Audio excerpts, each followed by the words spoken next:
Halo, selamat pagi Jakarta, selamat malam Toronto.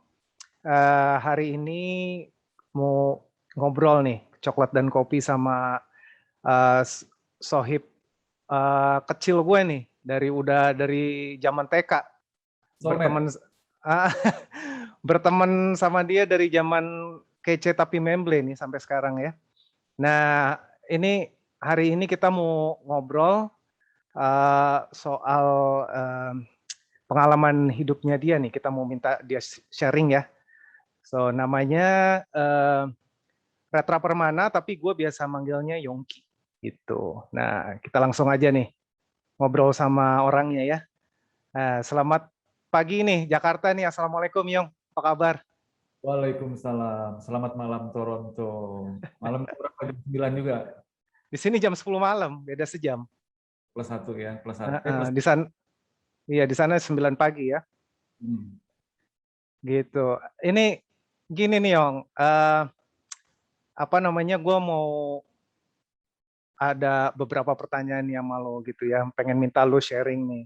Jadi yang apa gua tahu itu kan lo waktu berapa bulan sebelum pandemi itu kan punya bisnis bubar ya. Hmm. Terus udah gitu lo tuh nekat tuh waktu itu, bener-bener belajar skill baru, bisnis baru ya, switch switch karir lah istilahnya gitu ya.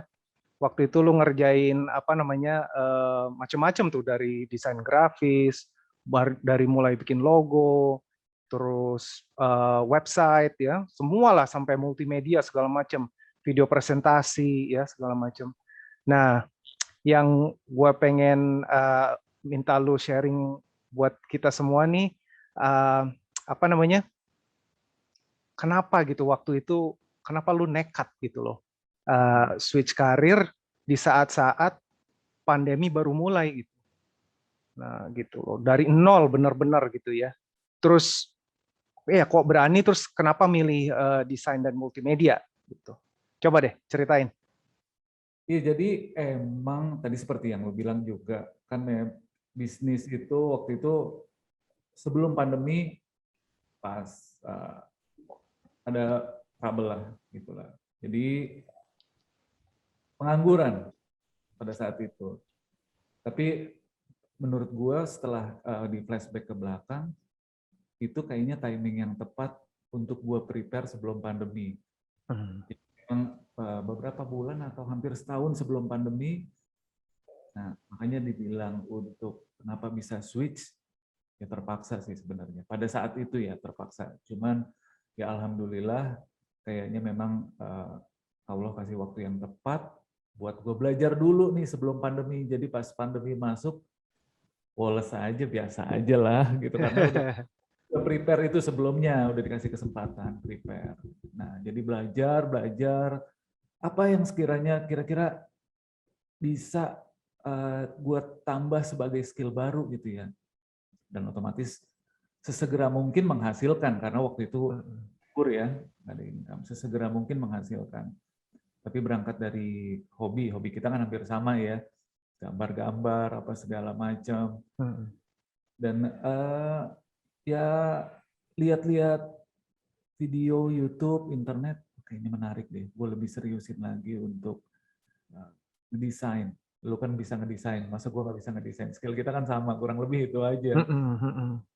Sementara basicnya udah ada, tinggal lebih pro lagi deh, pakai apa namanya software, pakai tambah lagi multimedia. Gue seneng lihat video-video bagus, pelajarin, buka YouTube tiap hari ya, bener-bener tiap hari pada saat itu. Jadi modalnya cuma satu sih, internet, komputer, udah cek belajar. Jadi benar-benar sama pengangguran yang sama kayak orang kerja, timing belajar dari pagi sampai malam. Untuk urusan hasilnya, walau alam lah waktu itu nggak tahu. Tapi gue pokoknya harus dapat aja ilmu baru. Itu sih. Terus waktu itu software apa aja yang lu pelajarin kira-kira waktu pas awal-awal? Jadi yang pertama nih lucunya, Koi, ya gue panggilnya di Koi ya. Nah, Jadi pertama-tama itu software yang sering gue bikin, itu bukan software sebenarnya. PowerPoint. Itu, aduh, kalau inget sih sebenarnya malu, tapi bangga juga sama diri sendiri sih. PowerPoint itu gue ulik-ulik segala macam supaya bisa bikin flyer, bikin poster, bikin slide presentasi, tapi yang beda dari yang lain. Itu berangkatnya dari situ. Kalau ditanya berangkatnya dari mana, PowerPoint, Microsoft PowerPoint. Dan ini amaze-nya Koi, itu bisa kejual pada saat itu ya. Gue inget sekali harga pertama waktu itu desain gue ya, entah presentasi atau flyer, pakai PowerPoint, itu dibayar 250. Menurut gue gede banget untuk sebuah karya PowerPoint. 250.000 ya. Ya karena pakai PowerPoint kan, yang Heeh, semua komputer itu ada. iya. Dan Basic banget gitu ya. banget, sebenarnya bukan platformnya ya, mungkin guanya kok sepede itu gitu pada saat itu dengan menggunakan PowerPoint. Tapi kan seperti yang lu tahu, jarang sekali ya kalau klien atau ada orang yang ditawarin, lu bikinnya pakai apa ya, gitu kan, enggak juga kan.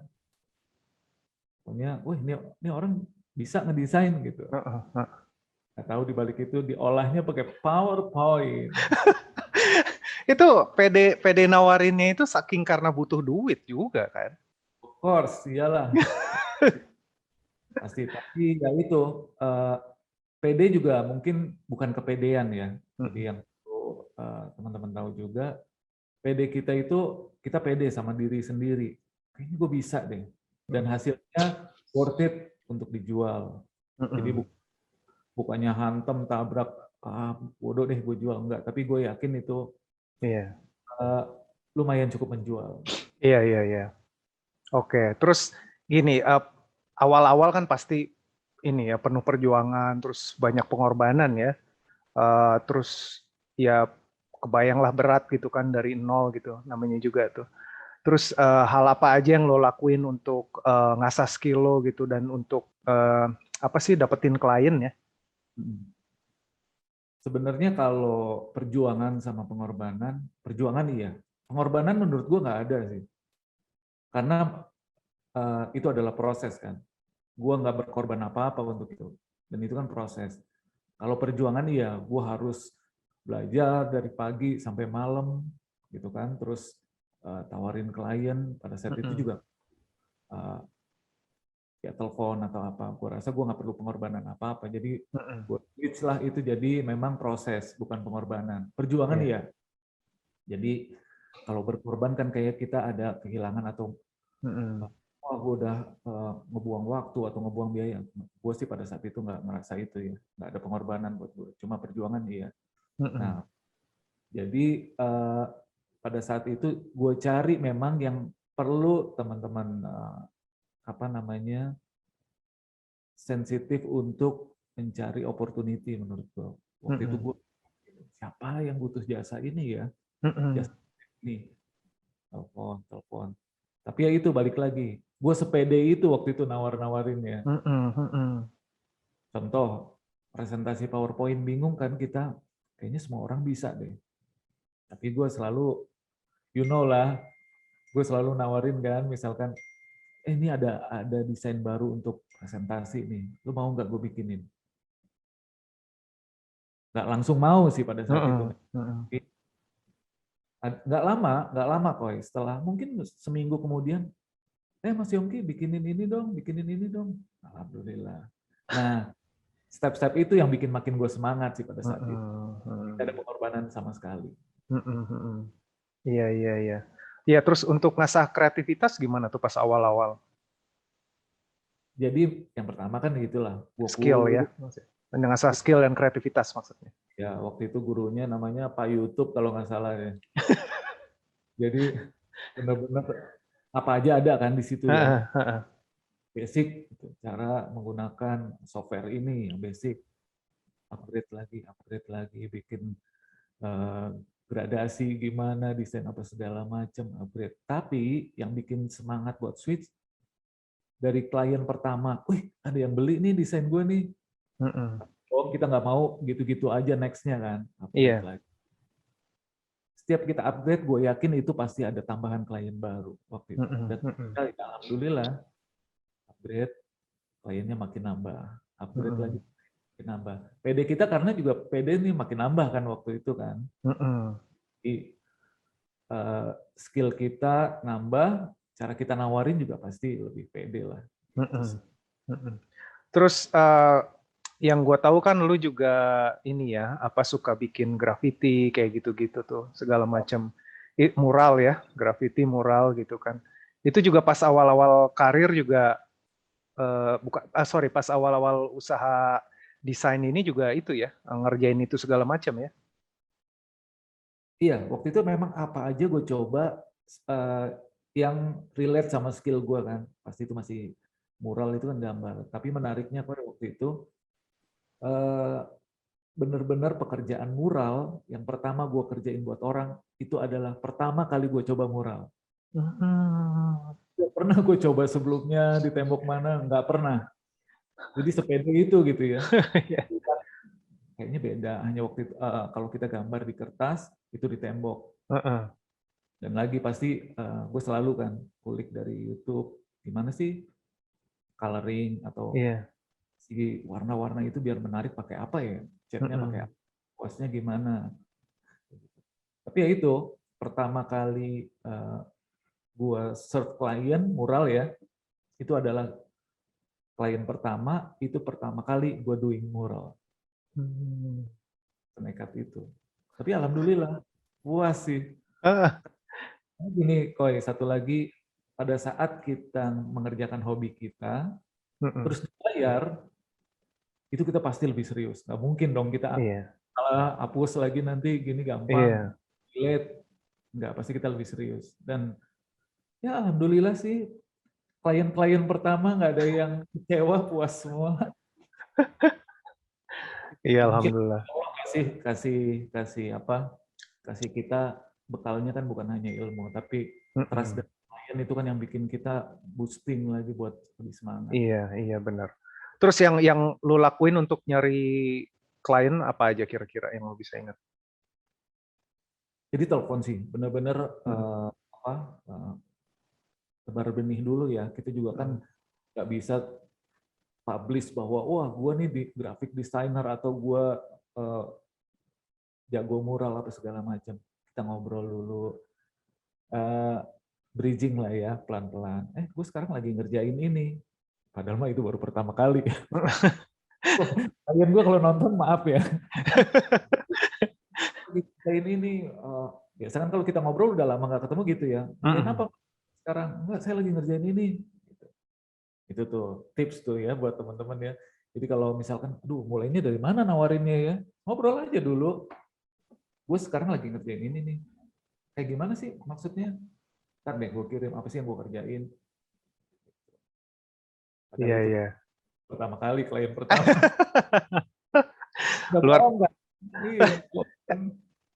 PD-nya luar biasa sih. PD itu kalau kita harus kepepet dulu biasanya ada orang. Iya. Gitu. Terus untuk ya pasti kan itu naik turun ya kayak gitu. Apalagi lu juga mulai usaha kayak gitu. Terus untuk naikin spirit lo kalau lagi down atau untuk tetap positif gimana biasanya? Apa yang lo lakuin? Pasti ya, kita semua apalagi kondisi kemarin. Jadi mungkin apa yang teman-teman rasain sekarang nih, susah apa segala macam. Diko ya tahu lah, itu udah gue rasain sebelumnya. Dan yang lebih banyak lagi kemarin kan, gue lagi posisinya lagi sulit, orang-orang lagi nggak sulit. Kalau yang sekarang posisi sulit, semua orang sama-sama lah ya, banyak yang suka menderita. Jadi aduh ini harus move deh buru-buru gimana caranya. Tapi yang pertama sih support ya, support dari istri terutama ya, keluarga. Dia nggak kasih, maksud yang bikin gue semakin pede gitu, nggak nanya ngapain sih gitu di depan Mm-mm. Mm-mm. Belajar lama-lama gitu ya. lama-lama dia Mm-mm. yakin banget gue bisa gitu. Mm-mm. Hanya apa namanya itu yang nambah spirit. Terus lagi teman kan banyak ya, kita Mm-mm. punya banyak silaturahmi lah di banyak, Mm-mm. dan dari situ yakin deh jalan kebuka. Jalan kebuka ya. Iya, iya. Harus Ya, move ya, harus keluar ya, nggak iya, bisa juga belajar iya, terus nggak iya, nelfon silaturahmi ya, iya. mungkin nggak gitu waktu itu Ngobrol-ngobrol banyak dapat inspirasi juga pastinya kalau ketemu ya. temen. Cuman memang tantangannya pas lagi PPKM ya, waktu waktu itu sempat sempat agak Gimana sulit ketemu orang ya. Ya ya, pakai masker aja. ya benar. Mm-mm. Tapi kan telepon dulu bisa, karena kita Oh iya, nggak langsung ketemu untuk bahas ya, silaturahmi dulu kan, kalau udah lama iya. nggak ketemu, kalau nggak ada telepon dulu apa kabar gini-gini. Heeh. Iya, iya, iya. Oke. Terus apa namanya? Kalau menurut lo pelajaran paling berharga nih dari lo switch karir ini apa kira-kira? Apa aja? Banyak ya, jadi eh, sekarang sih terutama masa sekarang ini, jadi gini ya kok ya, sorry gue flashback ke belakang lagi, Mm-mm. kalau kayak sampling gitu, sampling gue dikasih contoh sebelumnya masa pandemi, ya di mana disitulah kita semua harus bisa segala macam, harus bisa survive. Mm-mm. Gue tuh orangnya suka berumpama, berandai-andai ya. Mm-mm. Mungkin nggak sih kalau nih gue tanya sama lo kali, mungkin nggak sih dulu eh, burung itu sebelumnya nggak bisa terbang? Atau mungkin nggak sih harimau itu dulu kukunya nggak lancip, Mm-mm. iya kan? Iya, Jadi ada beberapa makhluk ya, beberapa binatang yang dulunya belum punya apa namanya, kayak kukunya belum lancip gitu, karena iya, sering berburu apa segala macam, itu kan adaptable ya, dia iya, langsung iya. langsung ngebentuk sesuai itu kuasanya Allah lah, yang Mm-mm. dibikin kita kukunya jadi lancip, giginya jadi tajam. Mm-mm. Manusia atau skill juga kayak gitu sih Koi. Mm-mm. Jadi emang benar-benar harus bisa beradaptasi sama lingkungan supaya bisa survive. Iya, iya, Harimau kalau kukunya nggak lancip nggak bisa makan dong. iya, betul. Jadi jadi banyak sih pelajaran yang gue ambil gitu ya, sampai ya bukan sombong ya, sekali lagi bukan arogan, nggak ada merasa kesulitan di masa pandemi ini di mana orang aduh Mm-mm. ya udah melalui itu sebelumnya. Sebelum pandemi udah Belum ini ya, dan udah les, udah udah naik, masuk. udah masuk les ini uji coba dulu. Iya, gue pernah nonton wawancaranya Sule. Dia pernah bilang pakai bahasa Sunda katanya payu te payu tetap berkarya terus gitu. Jadi laku nggak laku tetap berkarya terus dia bilang gitu. Jadi jangan gara-gara ada yang bayar atau gara-gara laku baru berkarya gitu. Jangan nunggu gitu ya. Jadi mau ada kliennya belum mau belum ada tetap aja berkarya aja terus gitu kan. Nah, gue lihat juga lu kayak segala macam lu kerjain sampai bikin-bikin YouTube video ya, segala macam gitu, Instagram apa segala macam, desain di situ terus segala macam. Bagus sih kalau menurut gue. Jadi gini Koi, kalau misalkan apa dulu ada seorang mentor bilang ya, kalau kita lagi nggak sibuk, lagi nganggur, harus sering-sering pura-pura sibuk. Mm-mm. Berarti harus sibuk gitu kan, Iya, iya, sampai nanti itu jadi sibuk beneran. iya. Ya gitu kan, jadi di apa ya? Gue percaya sih hukum hukum pancingan itu pancingan Mm-mm. rezeki. Ya. Iya. Kitanya proaktif ya. Jadi sebelum sebelum ketemu klien beneran ya itu ketemu teman-teman ya silaturahmi ya. Itu dari situ pancingannya ya. Kayak yang menarik tuh kayak bikin YouTube channel, awal itu orang orang pasti tanya, emang dapat duitnya di mana dari YouTube ya, gitu kan? Atau Mm. eh, subscribernya apa? Pokoknya semua pertanyaan yang mengacu sama, oh, emang lu dapat duit dari YouTube? Iya. Gue jawab sih maksudnya enggak sih, gue pengen bikin aja dan ini Mm-mm. mungkin bisa jadi pancingan. Nah, alhamdulillah dari situ ada Ki mau dong bikin ini dong podcast atau di interview dong kayak ini. Ya, balik lagi ada kok hasil kalau misalnya kita ngelakuin sesuatu bukannya langsung gitu ya, itulah kita harus mancing dulu kreativitas. Iya, iya, iya. Terus apa sih ini dari pengalaman gue ya kerja di bidang art sama desain tuh pasti ada gitu, ada yang nawarin kerjaan nih ke lo gitu ya, either temen atau saudara gitu. Tapi pakai embel-embel minta harga temen atau enggak minta diskon gitu. Nah, gimana pendapat lo soal ini gitu? Lo sempat ngalamin juga nggak? Sempet sih, sempet. Tapi mungkin pemikiran gue beda sama lo kali ya. Jadi kalau gue kan nggak sesenior lo kan untuk masalah desain. Pada awalnya, kita kan sering ya, wah gue dibayar segini, oh kemurahan, oh gini-gini. Tapi pada saat itu, awal-awal ya, ini bicara awal-awal, gue tutup mata lah. Pokoknya masih range, ya nggak harga kejam. Gue nggak pernah kasih harga, maksudnya misalkan contoh yang tadi aja 210, oke, deal. Tapi hati gue juga maksudnya gue mau kasih serve yang terbaik lah buat orang ini. Alhamdulillah sampai sekarang orang-orang itulah justru yang paling berjasa sama gue. Karena kenapa Boy? Dialah yang kasih kepercayaan gue pertama kali untuk pekerjaan yang baru gitu kan. Tapi ya kesini gue selalu bilang, dan alhamdulillahnya juga mengerti mereka kan. Oh sekarang udah lebih, ini harga beda dong. Gitu. Upgrade. Dan sekarang kalau bukan untuk circle yang orang-orang pionir ini yang pertama, harga udah beda. Iya, betul. Oke, iya. Apa namanya, suka duka tuh biasanya kalau kayak gitu pas awal-awal memang mau nggak mau ya kita juga harus apa sih ya tarik ulur lah kalau soal harga gitu, apalagi portfolio belum banyak ya kayak gitu ya. Portfolio belum banyak, padahal effortnya. Jadi gue kalau boleh cerita nih ya, mungkin pekerjaan mural yang serius nih ya, pekerjaan mural yang pertama itu kita, gue di Meruya ya Jakarta Barat, ke daerah Cibubur. Jadi waktu itu gue naik motor ya, bawa kaleng cat, bawa peralatan, karena gue yang suruh beli catnya semua kan. Dari Meruya ke Cibubur naik motor bawa kaleng cat tuh. Kaleng cat, warna segala macem lah. Oh udah ribet lah pokoknya ke Cibubur tuh. Udah sampai sana, kayak acara ketilang lagi. Cibubur. Oh ya ampun. Ini yang buat teman-teman tahu nih yang ya mungkin itu menurut gue bukan pengorbanan proses ya. Bawa uang waktu itu cuma buat bensin lah 20.000 gitu. Dari Meruya ke Cibubur bawa motor, bawa uang 20.000, bawa kantong cat apa segala macem.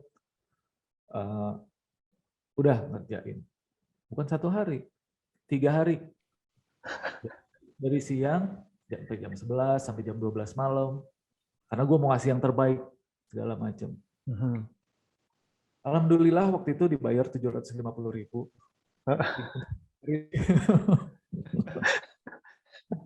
Tapi belum berhenti sampai situ. Alhamdulillahnya nggak tahu kenapa ya, emang kalau udah jalannya kok. Jadi si mural itu ditaruh di untuk di ruang tamu, dan di situ biasa dipakai sama klien gue untuk webinar. Backgroundnya bagus, gambar gini-gini. Oh ya temanku yang bikin gini. Nah dari situlah dapat project lain yang lebih harganya lebih profesional. Yang lebih lucu lah harganya ya pokoknya. Ya waktu itu 3 hari 750.000. Selang 2 minggu ya, selang 2 minggu dia kasih referensi klien gambar untuk tembok di sisi tangga itu cuma 5 meter atau 6 meter. Alhamdulillah dibayar 5 juta waktu itu. Masya Allah. Iya. Iya. Dari situ kalau nggak ngerjain itu kan yang iya, benar. Dari situ bola esnya ya terus iya. Jalan sampai makin membesar ya dari situ ya. Alhamdulillah. Ya kalau dipikir gimana sih, gua gambar di rumah orang, orang itu promoin, Iya. dipakai untuk webinar ternyata kan sekarang Mm. jadi background-nya dia, banyak yang tanya, ya emang kalau udah jalannya kita nggak bisa ini ya, Iya, apa iya. Wah, keren-keren. Ya mana disangka ya dari iya, situ ya. Ya nih teman-teman coklat dan kopi, sedikit info aja ini dari usahanya Yongki di desain grafis ini, cuman dalam waktu 2 tahun dia udah, ya alhamdulillah gitu ya, pendapatannya udah jauh lebih besar daripada usaha dia yang sebelumnya yang bubar itu gitu. mm-mm. Ya buat buat gue sih menginspirasi banget gitu ya.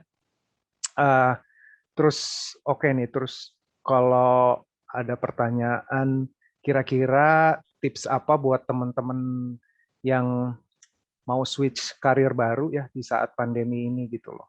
Karena kan nih sekarang memang banyak orang yang di layoff ya, banyak orang yang ya kehilangan kerjaan gitu ya. Eh, dan apa untuk kerja di hal yang sama itu memang memang banyak problem gitu, memang banyak masalah gitu ya. Jadi memaksa orang untuk berpikir untuk ganti karir gitu atau ganti usaha. Tips apa menurut lo kira-kira yang lo bisa share gitu dari pengalaman lo kemarin? Sebenarnya tips apapun itu, kita kasih tips, kasih motivasi apa segala macam, balik lagi kan ya, tergantung kita nih mau move atau enggak. Yang sekarang kan begini ya, lu terlalu lama di comfort zone. Ini udah dikasih uncomfort ya. Sekarang comfort. Terus tunggu apa lagi? Gitu kan. Tunggu apa lagi? Dan harus harus kita ya prediksi ke depan kira-kira skill gue nih cukup nggak ya untuk apa namanya menghasilkan apa yang gue mau dan lihat ke depan kira apa sih ini yang lagi dibutuhin, lagi trending. Iya. Balik lagi kita bisa apa namanya orang-orang beda ya. Kalau kita kan berdua skillnya mungkin art apa segala macam dan ada lagi mungkin yang skillnya uh, akunting apa segala macam yang 180 derajat sama kita. Iya. Jadi bukannya nggak mungkin karena kenapa? Coba lihat di YouTube deh. Semua barometer gue lihat di YouTube. Kemarin ya Koi, ini balik lagi nih untuk teman-teman coklat dan kopi juga buat menginspirasi. Kemarin gue baru beli, jadi gue pengen bikin apa tabel di Excel itu yang gampang, tapi yang keren gitu ya. Ada loh orang yang bikin rumus-rumus di Excel, rumus-rumus di Excel gitu ya untuk dibikin misalkan cara apa namanya penyimpanan data karyawan, penyimpanan data barang apa segala macam hanya dengan menggunakan Excel.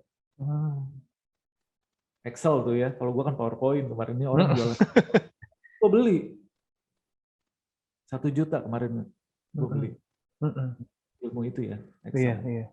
Jadi bukan hanya apa namanya skill-skill art yang bisa kesana kesini, cuman banyak, semua pasti ada. Skill misalkan punya skill, oh dia bikin kerajinan apa segala macam, lihat deh di internet istilahnya peniti aja selalu laku kok dijual, gitu kan. Peniti Iya. aja laku dijual kan. Ya balik lagi kita kalau gue mau kasih tips apa segala macam, tanya aja lah sama diri kita sendiri kan udah nyaman belum, kira-kira lagi oke di posisi sekarang, oke ya mau buat apa ya udah merasa oke kan nggak mungkin gue kasih apa tips untuk move ya, tapi kalau lu merasa nggak nyaman lu yang paling tahu lah apa yang lu harus Iya. lakukan. Tapi ya itu ya move sama silaturahmi sih yang utama, itu kan yang buat jadi pintu-pintu rezeki kita kan. Iya, betul. Gue setuju banget sih. Memang harus ketemu banyak orang ya. Ketemu banyak orang tuh dalam artian mulai dari silaturahmi tuh ada aja nanti tuh ide gitu loh. Kalau kita ketemu orang kan ya kita diskusi ya, berbagi ide gitu sama orang kayak gitu-gitu. Ada aja. Atau langsung aja ya kita kita omongin, gue punya skill ini nih kira-kira apa gitu kan, kayak kayak lu, atau langsung aja gitu. Gue lagi ngerjain ini nih gitu ya. Itu bagus banget ide kayak gitu sebetulnya. Jadi langsung aja ya, silaturahmi kan sekarang bukan mungkin kalau kesulitan ketemu kita bisa telepon dulu apa. Iya. Ya tapi apa namanya? Kalau balik lagi ya, ada sebagian orang kan lihat sekarang kan susah nggak bisa ketemu gini. Ya kalau selalu dilihat sulit karena begini ya susah gitu kan. Selalu ada jalan lah. Gitu. Iya, iya. Kitanya harus lebih kreatif ya, nyari jalannya ya. Iya, kalau dibilang susah, wah lagi apa orang pada nggak mau ketemu gini. Ya, iya sih. Oke. Aduh, terima kasih banget nih. Banyak dapat masukan buat gue sendiri dan mudah-mudahan teman-teman coklat dan kopi juga bisa ngambil inspirasi ya dari sharingnya Yongki ini. Makasih banyak Yong atas waktunya dan sharingnya. Iya. Ini Ini mudah-mudahan buat teman-teman coklat dan kopi, ini yang lagi bicara sama gue salah satu mentor gue waktu lagi sulit. Salah satu mentor makanya interview ini sebenarnya apa ya, kita flashback aja ya, udah waktu itu kita hampir seminggu bisa 3 kali gitu ya untuk berkeluh kesah. Gue sih khususnya. enggak lah, tapi saling lah. Gue juga dapat belajar banyak dari lo gitu kan. Ngelihat semangat lo apa segala macam juga itu memacu diri gue pribadi ya. Kita saling belajar lah intinya. Gitu. Nih mudah-mudahan kita ada obrolan selanjutnya ya. Ini karena terbatas waktu gitu kan. Dan kapan insya Allah kita ngobrol lagi. Alright, happy bisa ngobrol nih pagi-pagi sama teman-teman coklat dan kopi. Tapi jangan lupa ya, selain berusaha jangan lupa. Kalau di gerobak somai tulisannya apa? Jangan lupa ini ya, doa ibu. Wah iya betul, betul itu nomor 1 itu. Iya Ya. dong. Di Jadi itu apa tulisan-tulisan di truk gitu, mural di truk gitu.